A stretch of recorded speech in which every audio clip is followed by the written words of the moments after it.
Reading aloud is when an adult reads a book to children and then they discuss the events of a story together.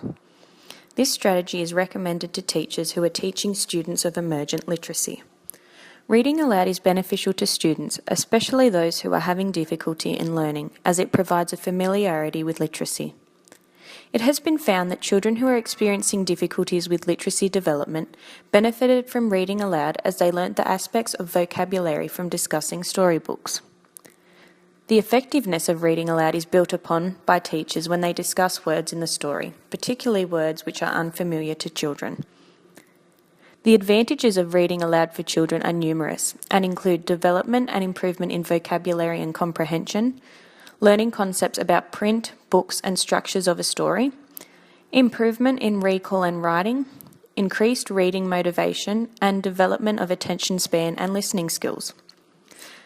The benefits of reading aloud move beyond literacy development and also extend to a child's ability to develop and improve in other academic areas. Reading aloud also creates a meaningful relationship between the students and the teacher, as they have engaged with the same story and characters and have common themes to discuss together. Reading aloud can be applied differently in the classroom, depending on the teacher's personal preferences in implementation. Differences are usually regarding the amount of story discussion and when this discussion takes place. While some teachers like to discuss the story during the read aloud session, others prefer to keep the discussion until the story has ended. Both strategies of implementation have their own benefits.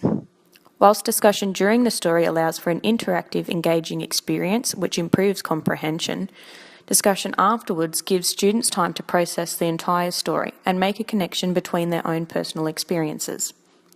The teacher should implement the strategy they are most comfortable with and develop a routine so that the students come to understand what is expected of them at story time and can reap the benefits that reading aloud has to offer.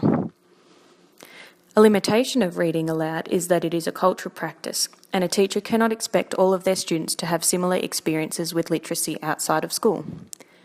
While many students may already be familiar with books and reading aloud from their parents or caregivers, for others this may not be an activity that is undertaken at home. For the students who do not get to experience reading aloud at home, story time at school will be a new and unfamiliar thing for them, and it may take them a while to adjust to the expectations of this strategy. A further issue with this is that the students for whom reading aloud is a common activity may be further developed than those for whom it is a new thing. This may lead to some students participating more in the discussion of the story than others, which could cause some students to fall behind in their literacy development. Teachers need to be aware that reading aloud may not be a common practice and could encourage all students to borrow library books or school books to reduce the inconsistency between home and school literacy experiences. Regardless of the benefits of reading aloud, most children develop literacy skills despite the method of implementation. A lot of studies promoting the benefits of reading aloud have not used a control method of a traditional literacy instruction, and therefore we cannot compare their effectiveness.